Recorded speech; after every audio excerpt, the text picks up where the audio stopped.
Hi, this is Tracy from SarahDarkMagic.com with another product flip through. The other day I did an unboxing video of the new starter set Dragons of Stormwreck Isle with my son. We did just a quick opening of it, and now I want to go through and actually do a flip through. So one thing to know is that it does come with a set of 6 dice, so you have all the dice you need to get started playing Dungeons and Dragons. And it does come with this brochure page. It tells you where to find learn to play videos, additional content, things like that, and additional products that you may be interested in, and ways to join the D&D community. It's particularly important in the starter box set because that's how hopefully some people get to join this wonderful community of ours and learn to play Dungeons and Dragons. Just a quick note, I will have obviously some spoilers for the adventure in doing this unboxing. I will try not to go into too many details, but I think the biggest spoiler of all, I like this adventure. I haven't run it yet, so I can't give that kind of feedback about it, but I definitely enjoy what's in here and see a lot of promise for how to run this in many different ways each time I open it up. So the first thing we're going to go through is Dragons of Stormwreck Isle. This is the adventure booklet that is within the set, and has 4 chapters for different locations on Stormwreck Isle that's part of the adventure. Some introductory tips on running the adventure, and then 2 appendices, magic items, and creatures. So the first thing to know is it definitely, as many 5e products are, set in the Forgotten Realms. In fact, it's on the Sword Coast. And it gives some background for the adventure just so the DM is pretty understanding of how these things all tie together and what's going on. And it does have some tips for the Dungeon Master on how to run it, how to approach overall playing Dungeons and Dragons. You know, maybe this in particular isn't meant to be a competition. It's a collaborative storytelling type environment. And I did really like that there's this section here about making mistakes. I know I always make mistakes. It's even more hard because I had to stop playing for a little while because we had a lot of personal stuff going on, so I'm trying to get back in it. And I know even for me, the concern about making mistakes is overwhelming at times. So the first area that the players go to is this Dragon's Rest area. It's this town. It's run by Elder Runera, and there's a bunch of kobolds there and a few other humans, I think, only. So they kind of form this monastic type lifestyle. They're trying to have a second chance at life. It's a big theme for this group. One of the first things I did want to point out, and you may have noticed it a little bit, if I can quickly flip back to this cover, if you recognize this character, you will probably also definitely recognize this one. Those are some characters from the Dungeons and Dragons cartoon of my youth. So it's kind of interesting seeing them in here. They don't get mentioned in the text. They're mainly just in the artwork. They are if I recall correctly, on the cover of the box as well, some of them. So it is a very interesting little Easter egg to find within the art here. So the characters are intended, they hang out at Dragon's Rest for a little while, they get some information, they explore some of these locations, and try to discover, just what's going on here. And there are some quests that are for that area, including some zombies and some discovery to help going in the future to uncover some of the secrets going on. This is definitely a sandbox adventure, and the reality is that there's nothing stopping the characters from picking any of the 3 other locations as their first one. There's obviously an easier way to approach the story if you go a certain way, but it's not required that you go that way. The other interesting thing I thought that was part of this is that, so there are the pre-generated characters, and each of them have an individual quest in here, a reason why they've come to Dragon's Rest, and something that they probably are searching for or looking to do. They can also explore the island, There are a couple of encounters and groups that are kind of defined here, but there's a lot of open area here for someone who either wants to get, like maybe is an intermediate dungeon master and wants to start designing some of their own encounters or locales. And then the other thing is that, and there definitely is this whole area underneath that has like some hooks to figure out like where you might go with it, but it's not defined in here, and it is left to the reader or the dungeon master in this case. And then the next area is the Seagro Caves. This is the Myconid environment where there are a lot of characters that are mushroom people. And I really like the idea that they brought this in right away, because it's like clearly different from our ordinary world. This whole idea with the rapport spores, which I know have been part of it for a while, allowing you to telepathically communicate. And there's even this great area where they talk about how a dungeon master might even want to ask the players some questions and to think about what this different environment, how that impacts their characters.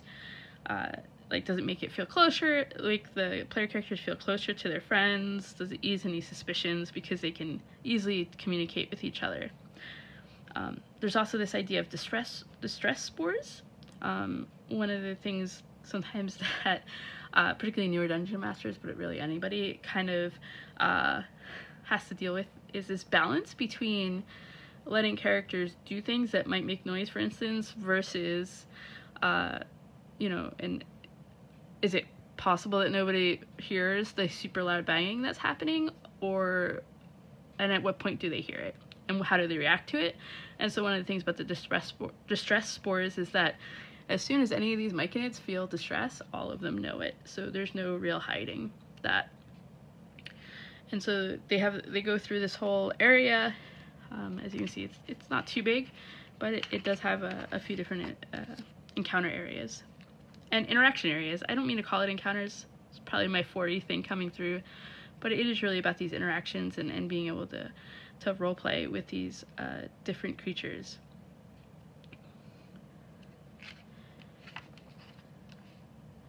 So after they have gone through the myconids, the preferred path, or the expected path, is they go then to the shipwreck. For a few reasons, there's been increased shipwreck activity, and one of them in particular has been causing this zombie issue that's been going on for a little while, and so the inhabitants would love if our friends can help them. So it's the Compass Rose. If I recall correctly, it had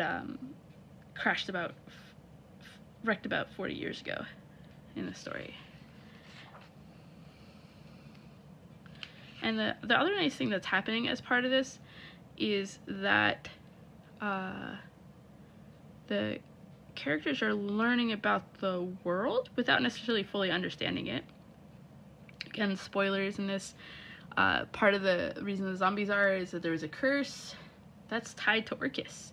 And so it's just like Orcus doesn't really have much to do with this locale other than the fact that there's a curse tied to somebody who was an adherent. Oh wait, and I want to point out one thing that I really liked about this. There is a harpy in it, and again, I'm trying not to go too much in detail, but unlike some of the previous adventures I've read in the past, is they didn't really harp on what a harpy is in terms of, there's no pictures of it, there's no even real description that genders it, and so I really enjoyed that change was made compared to some of the harpy adventures I've seen in the past. This is great artwork, obviously. This is the Clifftop Observatory, which is their final destination for the first 3 levels, right? So like, oh yeah, another thing to know about this adventure is that each of these areas, when you finish a chapter, that's how the leveling's done. It's not done via XP for this overall adventure. And it does, consider the idea that the characters might not come the same way. They could come by land or by water. And so it's these ruins, it's that they're fighting in. There's a whole backstory that kind of comes out through it a little bit. And one of the really nice things, and it's in this area called Clever Solutions, is that it's intentionally set up that depending on the choices you made in the other parts of the adventure, it may be easier or much harder to do some of the things that you may want to do. So as a for instance, there is this moonstone that helps create bridges. And you kind of need it to even get to here, but you could always find ways around that. But if you make the moonstone, you kind of have to put it in as soon as you take it out, the bridge goes away. So it's like, well, then how do you get the whole party over the bridge? And so you probably have to leave it. And then it's like, okay, how can we get that moonstone back to go to these other bridges, or at least one other bridge that exists? And that's where if you made friends with certain types of characters, certain other characters, NPC characters in the adventure, it may be easier or harder to do that. So I really enjoyed that it was built in and called out for folks. And there's this whole ritual. Actually, let's go back for a second here. So there's multiple encounters expected with Spark Render. And again, one of those areas where they thought about, well, what happens if X happens, or Y happens, or Z happens? And they kind of built that in. I can't say that there's no way that a character party can't just wreck the idea of how the ending is supposed to go. But there's a lot built in to make sure that that doesn't happen. And then there's the magic items. Aren't too many in this. And then some of the creatures, some additional art with the creatures.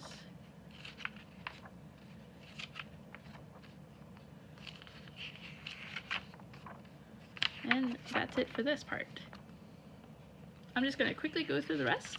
There's this rule book, and it goes over a lot of like the terms to remember, and just the basic rules of playing the game. We'll see our fine friends again over here in the artwork. How saving throws, role playing, all that stuff works. Now this is one of the things that I did find interesting, and I think there's a little bit of it in the other section, but it comes out more here, is that there's definitely a bifurcation of the artwork, at least to me. So there's our friends from our favorite Saturday morning cartoon, and then there's these other this other artwork that's more, to me, it reminds me of like a Planescape or something like that. That's definitely a sketchier, different art vibe, and I found that very interesting mixed in here. So movement. So we see again more of it here. Cover, those nice little folks. Here's our friends again.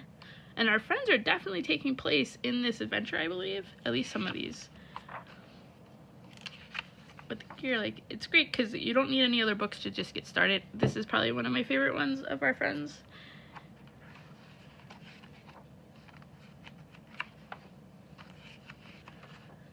This, and then that's it. And then these are the character sheets. You have one of like a wizard, fighter, I think it's paladin, cleric, rogue, and paladin. And it has everything in here. These character sheets also have the information for how to do your leveling up for the first 3 levels, at least. And again, it's the sketch artwork. It's not the our friends from the cartoon. So I just definitely thought it was interesting. Let's see, what did it have? Tells you how to make the character yours, the sage background, and then what you have. So definitely, and also it's kind of interesting to me because it's like high elf, wood elf, hill dwarf, halfling, and a human versus an adventure setting that is kobolds, humans, myconids, and a few other things here or there, I think. But that's pretty much it. So that was my flip through for Dragons of Stormwreck Isle. I bought this through Target, and I believe that's gonna be like that's the early release part, and I think there's gonna be wider release later. Thanks so much.